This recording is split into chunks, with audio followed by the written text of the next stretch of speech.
personal injury. But what I'm here today for is to talk to you all family members.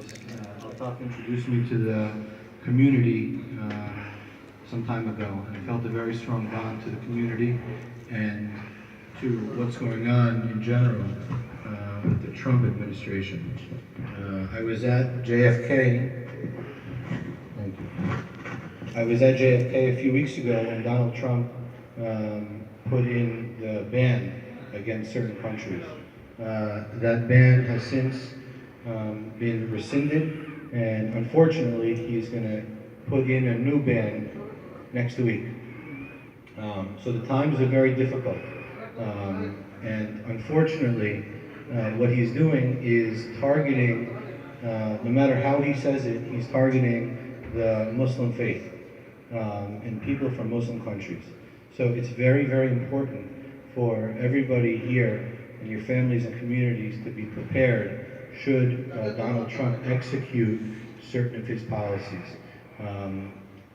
ICE police officers may come to you if you have any criminal issues. If you had a criminal issue before, if you have a criminal issue now, or if you have any immigration issues, any visa issues, or if you did before, they may come to you in the street. They may walk up to you in plain clothes and a suit and tie, or they may walk up to you with a badge, and they may say, "What's your name?" You're not required to tell them what your name is. And the one thing you should say is, "Am I free to leave?" And if they say yes, then say thank you and walk away. If they say no, you're not free to leave, then say, "I want to speak to my attorney." Don't give them any information. It's also possible that ICE or DHS, Department of Homeland Security, may come to people's houses. And they usually do that late at night or early in the morning while people are sleeping. If somebody does come to the house, ask to see a search warrant. It's very, very important that they show a warrant to enter your house. They're not allowed to come into your house without a warrant signed by a judge. They'll make up lies. They'll say whatever they have to say to tell you that they're allowed in the house. But the truth is, they're not without a valid search warrant signed by a judge. If they do come into your house, you need to be prepared. Everybody needs to be prepared. I'm not trying to scare people, but Trump, what he's doing is crazy. And the world, I don't think, is ready for it. But what we could do as a community is be prepared for what's going to happen.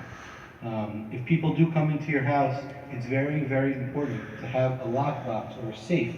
Keep all your documents, your personal documents in that lockbox, your passport, any immigration documents you have with an A number, any birth certificate, marriage certificate, keep that locked away. Do not give your passport to ICE. Do not give your passport to the police. Keep it locked away, safe and sound. Do not give them any information.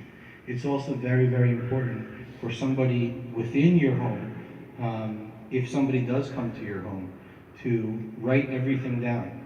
So when each of you go home today and you speak to your families, you should have a plan in place with your families to say, okay, if Altaf is my brother and Altaf is from Bangladesh and they're looking for Altaf, we'll talk to each other and I'm going to say, okay, I'm going to keep all the information and write everything down if something comes. Who comes to the house, what time they come to the house, if they come in uniform, if they don't come in uniform. All these pieces of information are very important should something happen.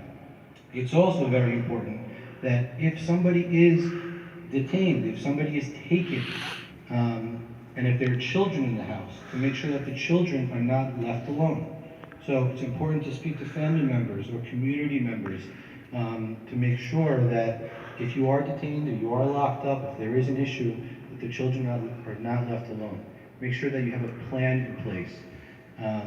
But do not give any information. You're not required to give information about your name, about where you're from. Do not give passports. Do not give any documentation. Do not say anything. Unfortunately, it's a crazy, crazy world, and Donald Trump is not making it any easier. So the best thing that I could do, that we could do, that all of us could do together is to make sure that we protect each other and have a plan in place should something happen. If you have any questions, feel free to talk to me or Altaf. I have a question. Sure. My question is that, are you suggesting the citizens and the green card holders to keep one of the copy in their wallet when they are going outside of the home? Yeah, so two things. Yes, it's very important to keep documents on you, but it's also important to keep the original documents in your house in a lockbox. Make sure that it's always there at the safe. That's number one. Number two, it's also very, very important within your wallet to keep a list of phone numbers of an attorney, of a family member, of a cousin or brother, to make sure that if you get locked up, you have somebody to call. You don't want to get locked up on the street, coming from work, outside your house, outside the mosque, wherever it is, and have nobody to call. You have to have a person handy, so keep that.